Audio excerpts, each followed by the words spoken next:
ভারতের পশ্চিমবঙ্গে বিধানসভা নির্বাচনে ভরাডুবির পর প্রথম রাজনৈতিক কর্মসূচিতেই বাংলাদেশের ওসমান হাদী হত্যা নিয়ে বিস্ফোরক মন্তব্য করেন তৃণমূল কংগ্রেস সভাপতি মমতা বন্দ্যোপাধ্যায়।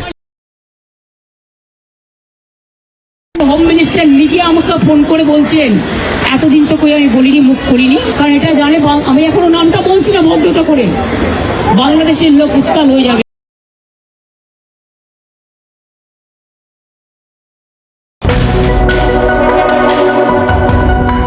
রাজধানীর পল্লবীর সাবেক কাউন্সিলর বাপ্পিকে মাস্টার মাইন্ড উল্লেখ করে 17 জনের নামে গত 6 জানুয়ারি হাদী হত্যা মামলায় অভিযোগপত্র দেয় ডিবি। বাদীর নারাজিতে 15 জানুয়ারি থেকে মামলাটি অধিকতর তদন্তে নামে সিআইডি।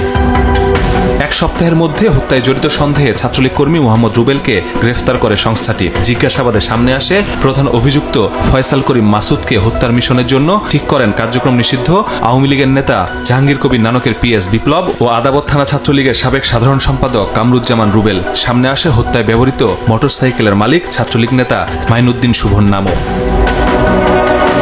নরসিংদী থেকে উদ্ধার অস্ত্রের ফরেন্সিক করা হয় সিআইডির ল্যাবে। প্রমাণ মেলে হত্যায় ব্যবহার হয়েছে সেটি। এবার অস্ত্রের গায়ের নম্বরের সূত্র ধরে ঢাকায় 2টি ও চট্টগ্রামে একটি দোকানে অভিযান চালিয়ে অস্ত্র ব্যবসায়ী মাজেদুল হক হেলালকে গ্রেফতার করা হয়। মাজেদ আদালতে জবানবন্দি দেন অস্ত্রটি দিয়েছিলেন যুবলীগ নেতা খালেদ মাহমুদ ভুইয়াকে।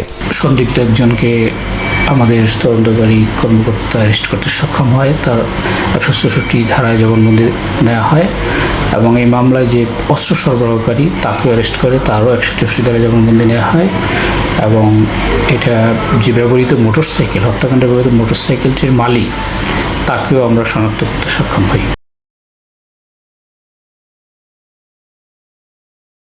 এদিকে পররাষ্ট্র প্রতিমন্ত্রী জানিয়েছেন, ভারতে গ্রেফতার হাদীর হত্যাকারীদের ফেরাতে কাজ চলছে, আমলে নেওয়া হচ্ছে না বাইরের কারো বক্তব্য। পরাজিত একজন নেতা একটা কথা বলেছে, that is not our matter.